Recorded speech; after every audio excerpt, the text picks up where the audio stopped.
And I think that the technology issue is really important.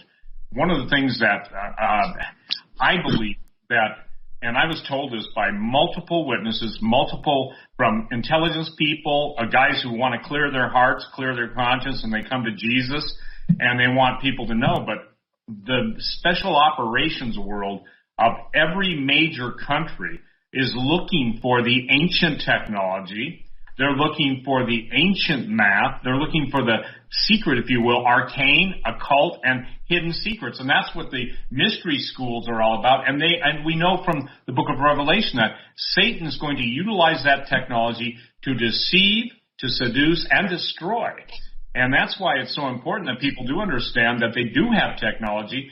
And it's even, you know this, in reading the, if you will, the Golden Age mythology. Atlantis was destroyed when they started tampering with the human genome and mixing it with animals. And now we got CRISPR technology, and we got all these things. And technology cannot save people any more than a political process will. But, share some of the fascinating ancient technology. Well, in the analogs of Plato, there are a number of references to ancient technology. One of them is he talks about the ancient city of Atlantis, which had a lighting system. And he mentions that it operated on some form of copper alloy. And the copper alloy that, no one really knows what the alloy was. He refers to it in the Greek as he's talking about Atlantis, but he's very clearly talking about a city that is powered by some kind of technology. Well, who built the city? Well, according to Plato, Atlas built the city. He was one of the fallen ones who came down from the heavens. He took an earthly wife, and he immediately began to build a circular city, which it was a series of concentric rings, apparently somewhere on the edge of the Mediterranean Sea, or what we call the Mediterranean Sea right now. And boats came and went into the city of Atlantis, and Atlas was the ruler of Atlantis, and it was a high-tech city. Well, where did Atlas come from? He was fathered through an earth woman by the god Poseidon. At least that's what is told to us by a very reliable writer by the name of Plato. And he tells it as though it's the true story. He's not making up a story. He's just saying, listen, this is what used to happen. And although we have forgotten much of many of the features that made Atlantis work, I can tell you about a few of them. And of course, the one that intrigues me is this copper alloy they had in Atlantis that generated some form of energy that was able to light up the city. And I find things like that amazingly interesting. Well, the other thing Atlantis was known for was basically its death rays, harnessing the sun's rays, and obviously you're talking about lighting up.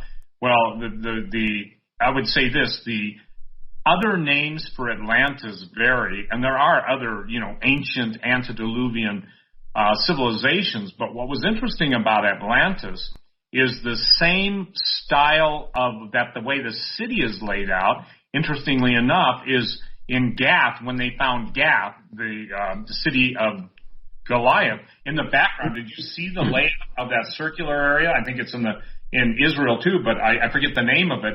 But what's interesting, if you look at that, it's almost a blueprint for Atlantis. So, and the Basque in Spain consider themselves to be the descendants of the Atlanteans. Yeah, you're talking about Gilgal Rephaim in northern Israel, yes, and you're right. It's shaped after the fashion of Atlantis, and the word Rephaim, of course, is used in the Old Testament many, many, many times, usually translated as angels, or fallen ones, or those residing in Hades waiting for judgment. But we know the Rephaim as giants. For example, Goliath of Gath was one of the Rephaim, and he had special features. A lot of people say they have a special level of intelligence that was higher than humankind, as well as being super strong and living extra long lives. But they're called the Rephaim, and the Old Testament is absolutely full of them, and they are always connected with megalithic structure, which, by the way, and you know this as well as I, if not better, megalithic structure could not be built by men today with their current technology, right? It could not, especially like the stone of the pregnant woman in Baalbek, all of the antediluvian pre-flood structures. They defy even logic in the consequential sense. Some people say, well, they just poured it. They had a form of concrete and poured it in place. Well, then how do you account for the seams? You don't need those seams. And they're so irregularly shaped, that just doesn't make sense. But again, what's interesting, the Cyclops of Greek mythology were called belly hands, and they're attributed to the guys that created a lot of the underground tunnel systems.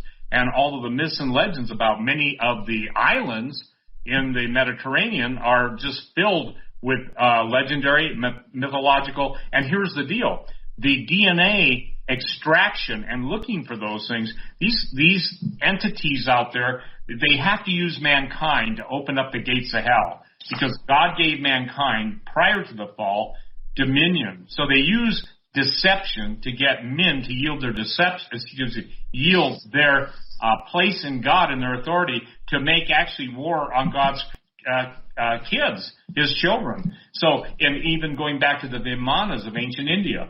So, this warfare and technology, and I mean, it's staggering how much ancient technology, but they're always looking for it to either genetically super enhanced super soldiers or weapon systems or flying machines, aka flying saucers, and Vimanas in the Hindu.